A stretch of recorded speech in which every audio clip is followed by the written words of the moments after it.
You had a pretty sexy role in this movie. Thanks. Yeah. What are the people in Chicago going to say about you? Well, it's not the first time I had a pretty sexy role. I did a film called Between the Lines where I played a stripper. So I wore like large pasties, you know. This one I don't even have the pasties on, but you know, it wasn't. I don't think it's offensive at all. I think it was. Listen, I got into such good shape for that scene. I hope it's not offensive. Was it difficult having a love scene like you did in the movie with Bert in front of all the people? You know, it's funny. God, first of all, you really work hard to get in shape for something like that. I did a film called Hammett a few years ago, and there was a nude love scene in that, and I was playing opposite the man who was my husband at the time. And we shot the nude scene the day after Thanksgiving, of all horrible days to shoot. I mean, I split a veggie burger for, you know, for Thanksgiving dinner. And then the scene was never used in the movie anyway. Well, it's a difficult thing, and you know, you end up calling up everybody that's ever loved you in your life or has faith in you the night before you're going to do something like that. But then once you're there and you put that body makeup on, it almost feels like you're a statue. And then you can't really look at your co-star because then you'll get in touch with your own nakedness, so you just kind of go for it. And then once those cameras start rolling, you totally forget that you're nude. You know. Are women's groups like Now and some other people going to not particularly like this film, you think?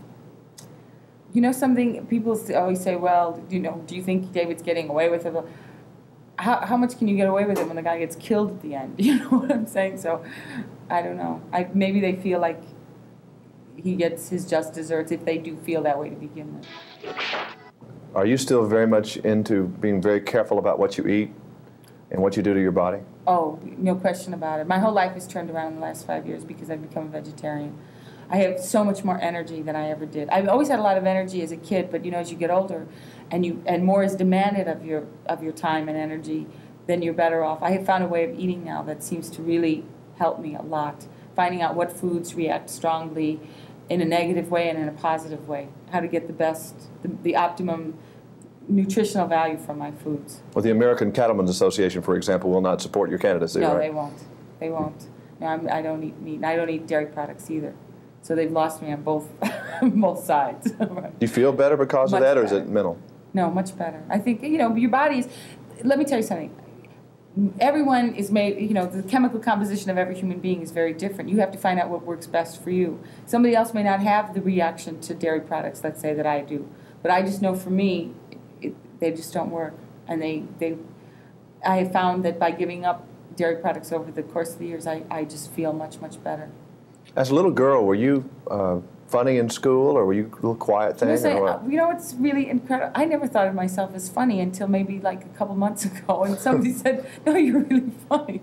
See, my family is like, everyone's a stand-up comedian, so I never think of myself. I mean, I'm just kind of like one of the Henners, and I guess everybody's a little funny. But, you know, you grow up doing one-liners. You all grow up kind of out-corrupting one another and trying to come up with the funniest. Everyone wants the punchline, you know.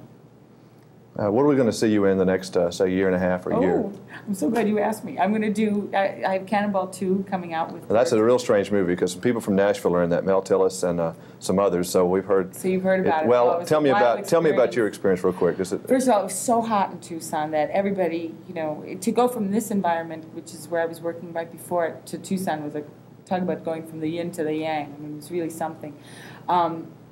It was a lot of characters, and yet people got along. It was like fun. You know, Shirley MacLaine and I play these two would-be actresses from Redondo Beach, California, who are doing like a bus and truck version of Sound of Music. So we go into a coffee shop with our habits on, and we meet Dom and Bert, and we hook up with them and do the Cannonball with them, and halfway through we pull into a 7-Eleven and put on short shorts and T-shirts, and you know, we're like a little stupid, you know, but fun. We have a good time. Finally. And then, no, let me just tell you, the other thing I'm doing is Johnny Dangerously, which is a 30s right. gangster film, a spoof of 30s gangster films with Michael Keaton and Joe Piscopo and Maureen Stapleton. All right. If I could grant you 2 wishes for Christmas, what am I going to give you for Christmas? Okay, you're going to give me... This is a wish now, so it can be broad. I don't have to pay for it. Okay, okay, 2 things. One, I would love to get the rest of my family as into health as I am, because that's a real crusade of mine. And 2, I want a great movie role next year that combines the 3 things that I've been able to do in the last 3 movies that I did, and do it all in one role. Thanks. Thanks.